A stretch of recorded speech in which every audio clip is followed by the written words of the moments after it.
Good morning class. आज हम start करेंगे न्यू चैप्टर विच इज़ वर्ग समीकरण। सबसे पहले हम देखेंगे वर्ग समीकरण क्या होते हैं, कितने प्रकार के होते हैं, और उसके बाद हम फर्स्ट एक्सरसाइज सॉल्व करेंगे।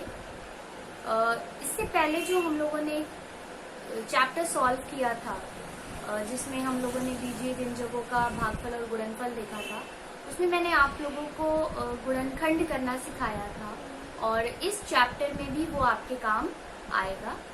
तो चलिए स्टार्ट करते हैं video. Okay class 8, we start chapter 8 today, वर्ग समीकरण। तो सबसे पहले हम डिस्कस करते हैं कि वर्ग समीकरण क्या होते हैं। ऐसे समीकरण जिसमें चर राशि की घात 2 होती है वर्ग समीकरण कहलाते हैं, यानी कि जिसमें जो x होता है या y होता है, इन x और y को हमेशा चर राशियां बोला जाता है। तो चर राशि की घात अगर 2 है तो ऐसे समीकरणों को वर्ग समीकरण बोलते हैं। इससे पहले वाले चैप्टर में मैंने आप लोगों को बताया था कि नियतांक क्या होता है, वेरिएबल्स क्या होते हैं, चर राशियां क्या होती हैं, और कांस्टेंट क्या होते हैं। तो उसी में कहा गया है कि अगर चर राशि की घात 2 हो जाए तो ऐसा समीकरण वर्ग समीकरण कहलाता है। मैंने आपको इससे पहले अंतर भी बताया है समीकरण और सर्व समीकरणों के बारे में, तो वो याद रखिएगा। तो एग्जाम्पल देख लेते हैं, जैसे कि 4x² इज इक्वल टू 9। यहाँ पे x की पावर 2 है तो ये वर्ग समीकरण है। ये देखें 2x² minus 2x plus 4, again x की पावर 2 है तो ये भी एक वर्ग समीकरण है। x² बराबर 16, ये भी एक वर्ग समीकरण है। और 3x² प्लस 10x प्लस 8, ये भी एक वर्ग समीकरण है। परंतु अब आप इन दोनों को देखिए, इसमें x की पावर 3 भी है और इसमें x की पावर 4 भी है। तो ये दोनों वर्ग समीकरण नहीं है, क्योंकि इसमें x³ व x4 है, अर्थात घात 2 से अधिक है। तो वर्ग समीकरण में किसी भी चर की घात 2 से अधिक नहीं होनी चाहिए। 2 से कम हो सकती है, ना हो, लेकिन 2 से ज़्यादा अगर हो गई तो वो वर्ग समीकरण नहीं कहलाएगा। अब वर्ग समीकरण के 2 मानक रूप होते हैं। एक होता है x² is equal to k, जैसे यहाँ दिया था x² इज इक्वल टू 16, सिर्फ x² का टर्म हो, x का टर्म ना हो, एक ये रूप होता है। और एक होता है ax² plus bx plus c is equal to 0, जैसे ये लिखा है 3x² plus 10x plus 8 is equal to 0, यानी x² का टर्म हो उसके साथ कोई कांस्टेंट हो, x का टर्म हो उसके साथ एक कांस्टेंट हो, और कोई एक कांस्टेंट अलग से हो, जहाँ k a b c अचर संख्या है व x एक चर संख्या है। ठीक है, तो ये 2 मानक रूप हैं। इसमें से सबसे पहले हम इस तरीके के रूप को सॉल्व करना देखेंगे और उसके बाद इस तरीके को। वैसे लास्ट चैप्टर में हम दोनों सॉल्व करना पढ़ चुके हैं। लास्ट चैप्टर में हमने जब समीकरण को हल करना सीखा था तो हमने a² माइनस b² का फॉर्मूला पढ़ा था, a plus B a minus B. उससे सॉल्व करते हैं हम x² is equal to k के रूप वाले समीकरण को। तो स्टार्ट करते हैं अभ्यास 8a, जिसमें आपका प्रश्न 1 है, x² minus 49 is equal to 0। और आपको क्या करना है, आपको निम्नलिखित वर्ग समीकरणों को हल करना है और उत्तर की जांच भी करनी है। आपको सिर्फ हल ही नहीं करना है, बल्कि बताना है, चेक करना है कि आपका उत्तर सही है कि नहीं। तो सबसे पहले इसमें हम क्या लिखेंगे, x² माइनस 49 किसका पूर्ण वर्ग होता है, 7 का होता है, तो उसको लिखेंगे -7 का whole square is equal to 0। अब हमारे पास एक फॉर्मूला है, सूत्र है हमारे पास, a² minus b² is equal to a plus B a minus, इस सूत्र का हम यूज करेंगे। यानी कि हम a² माइनस b² की जगह a प्लस बी और a माइनस बी लिखेंगे। तो एक बार हम लिखेंगे x प्लस 7 और फिर हम लिखेंगे x minus 7 is equal to 0। ठीक है, अब यहाँ से हम x की वैल्यू निकालेंगे। पिछले चैप्टर में हमने बस ऐसे किया था और यही आंसर हो गया था, गुणनखंड हो गया था। अब यहाँ पर हमें क्या करना है, एक बार इसको 0 के बराबर रखना है और एक बार इसको 0 के बराबर रखना है। तो हम लिखेंगे यहाँ पर कि जब x plus 7 is equal to 0, तो जब x plus 7 is equal to 0 होगा तब x इज इक्वल टू, ये 7 इधर आ जाएगा, -7 आ जाएगी वैल्यू। और जब x minus 7 is equal to 0 तब x is equal to plus 7।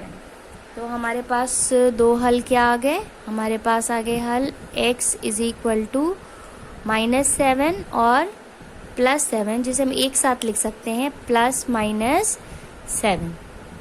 ठीक है, ये हमारा हल हो गया। अब हमें क्या करना है, उत्तर की जांच करनी है। तो मैं एक बार आपको जांच करके बता रही हूँ, बाकी के सारे प्रश्नों में जांच आप खुद करेंगे। ठीक है, तो सबसे पहले हम क्या करेंगे, लिखेंगे जब x बराबर +7। तो क्वेश्चन आपको दिया है x² - 49। अब हम क्या करेंगे, x की वैल्यू रखेंगे 7 का स्क्वायर - 49, 7 का स्क्वायर 49 - 49 आ गया 0।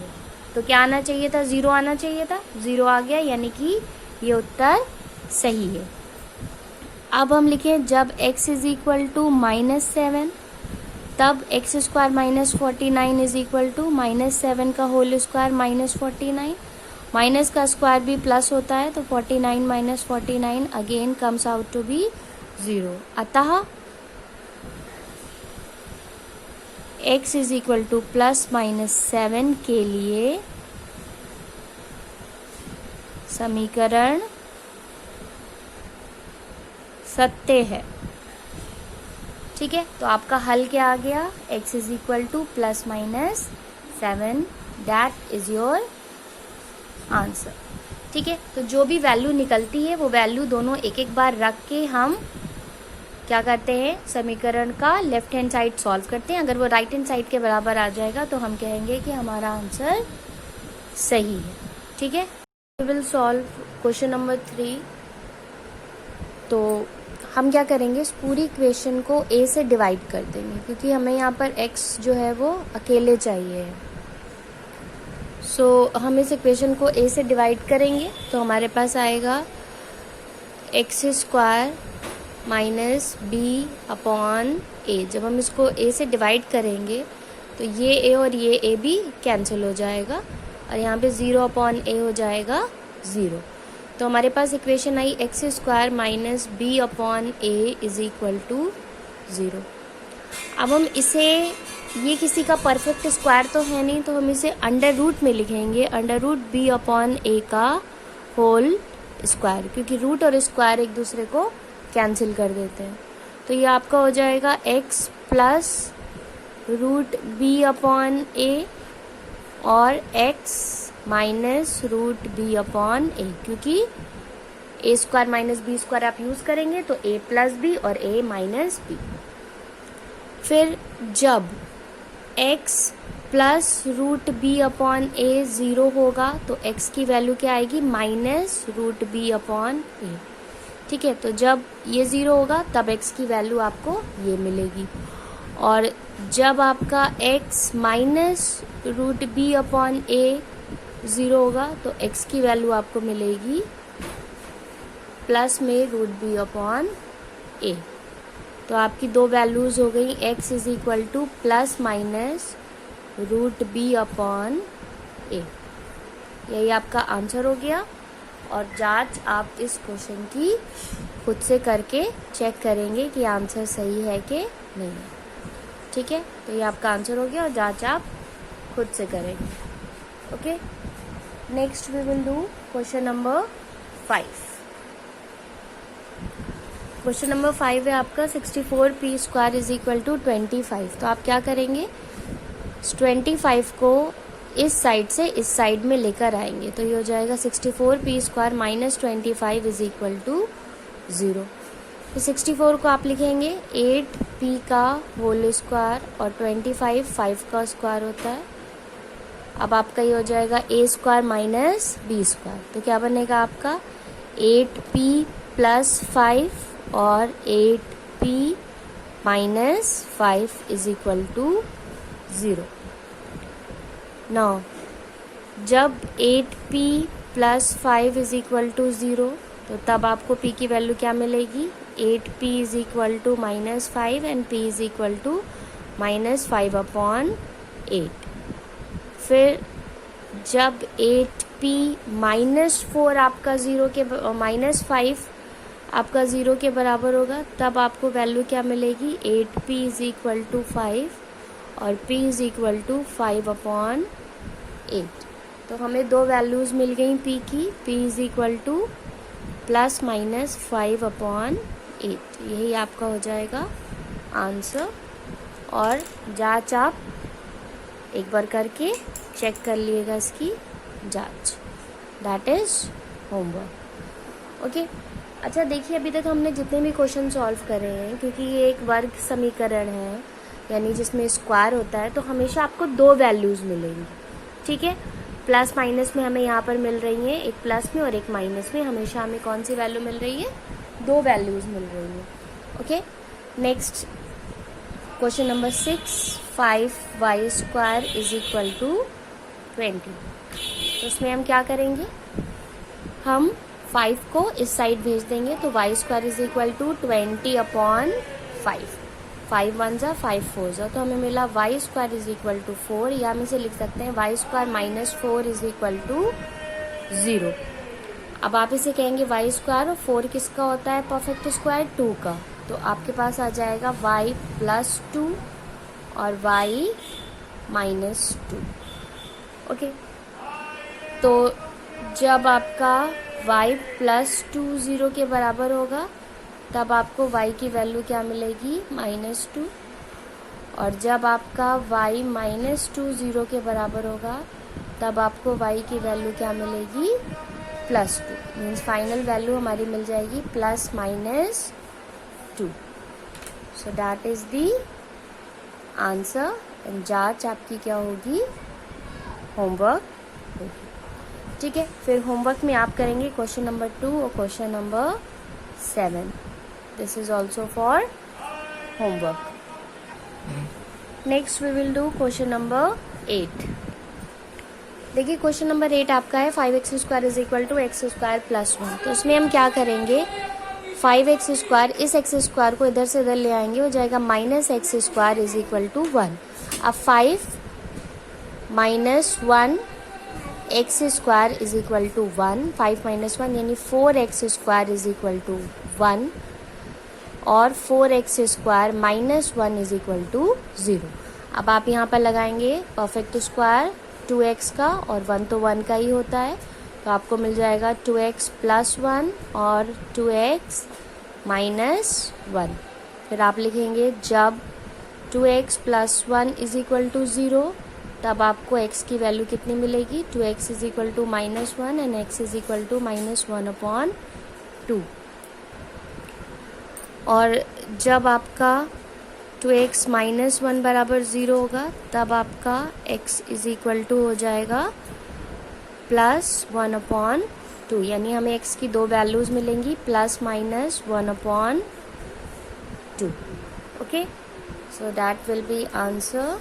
और जांच आप करेंगे, that is your homework. Now question number 9, x is equal to 4/x। देखिए, देखने में क्वेश्चन बहुत टफ लग रहा है, लेकिन बहुत इजी क्वेश्चन है। यहाँ पर हमें क्या करना है, क्रॉस मल्टीप्लाई, वज्र गुणन। इसके नीचे कुछ नहीं है तो 1 होगा, तो x × x मल्टीप्लाई होगा इज इक्वल टू 4 × 1, तो आ जाएगा x² इज इक्वल टू 4 या x² - 4 इज इक्वल टू 0। अब आप कर लेंगे x² और इसको लिखेंगे -2 का स्क्वायर, तो आगे का आपके लिए क्या है, होमवर्क है, ठीक है। इसके आगे आप खुद करेंगे। नेक्स्ट क्वेश्चन नंबर 10 है x/5 - 5/x is equal to 0। तो इसमें हम क्या करेंगे, एलसीएम लेंगे। यहाँ पर एलसीएम लेंगे तो आ जाएगा नीचे 5 और x, ऊपर क्या होता है, क्रॉस मल्टीप्लाई होता है, तो x × x हो जाएगा x² - 5 × 5 हो जाएगा 5 का square is equal to 0। Next step में अगेन क्रॉस मल्टीप्लिकेशन होगा, ये होगा x² - 5 का square is equal to 0 × 5x which is equal to 0। अब इसमें फॉर्मूला लग जाएगा x² - a² - b² का, ये हो जाएगा x + 5 और x - 5। तो जब आपका x + 5 इज इक्वल टू 0 होगा, तब आपकी x की वैल्यू क्या होगी, -5, और जब आपका x - 5 इज इक्वल टू 0 होगा, तब आपकी x की वैल्यू क्या होगी, +5, तो x की 2 वैल्यूज आ जाएंगी आपकी +-5. So that is the answer और जांच homework. Next question number 13. x² = 4 = 9. ये क्वेश्चन भी बहुत इजी है. क्रॉस मल्टीप्लाई करेंगे. x² = 4 × 9 विच इज = 36 और x² - 36 = 0. अब आप कर लेंगे. 36 6 का परफेक्ट स्क्वायर होता है, तो ये आपके लिए होमवर्क हो जाएगा. ओके, नेक्स्ट हम देखते हैं क्वेश्चन नंबर 15. x² - 256 = 0. तो 256 किसका परफेक्ट स्क्वायर होता है? 16 का होता है. तो ये हो जाएगा आपका x + 16 और x - 16. तो जब आपका x + 16 0 होगा तो x की वैल्यू आ जाएगी -16, और जब x - 16 0 होगा तो x की वैल्यू आ जाएगी +16, यानी आपकी 2 वैल्यूज आएंगी +-16. Okay, so that will be the answer और जांच आपकी होमवर्क हो जाएगी. नेक्स्ट हम देखते हैं क्वेश्चन नंबर 16. नेक्स्ट है क्वेश्चन नंबर 16. 0.04 x² - 0.25 = 0. अब ये आपका डेसिमल का क्वेश्चन है, तो हमें डेसिमल हटाना है. 2 डिजिट के पहले दोनों में डेसिमल लगा है, तो हम क्या करें, पूरी इक्वेशन को 100 से मल्टीप्लाई करते हैं. तो हम पूरी इक्वेशन को 100 से मल्टीप्लाई करेंगे दोनों तरफ. ठीक है, यहाँ पे किया तो ये आ जाएगा 4x². ये आपका आएगा 100 × 0.04 x² - 100 × 0.25 = 0. 0 से किसी को मल्टीप्लाई करते हैं तो 0 आता है. जब आप इसको मल्टीप्लाई करेंगे तो ये 4 आ जाएगा, क्योंकि यहाँ पर 2 0 लगेंगे और 2 डिजिट के पहले डेसिमल लगेगा. और इसी तरीके से यहाँ पर 25.20 = 0, जिसे आप लिख सकते हैं 4x² - 25 = 0. अभी आपका हो जाएगा 2x का परफेक्ट स्क्वायर और ये हो जाएगा 5 का परफेक्ट स्क्वायर. फॉर्मूला लगेगा 2x + 5 और 2x - 5. जब 2x + 5 आपका 0 होगा तो x की वैल्यू आएगी -5/2, और जब 2x - 5 आपका 0 होगा तो x की वैल्यू आएगी +5/2. तो x की 2 वैल्यूज आएंगी +-5/2. That will be your answer और जांच आपकी होमवर्क रहेगी. नेक्स्ट आप करेंगे क्वेश्चन नंबर 9, 12 और 13, जो मैंने आपको पीछे होमवर्क दिया था. ये आप होमवर्क करेंगे. आज के लिए इतना ही. नेक्स्ट वीडियो में हम लोग नेक्स्ट एक्सरसाइज सॉल्व करेंगे. Have a nice day everyone.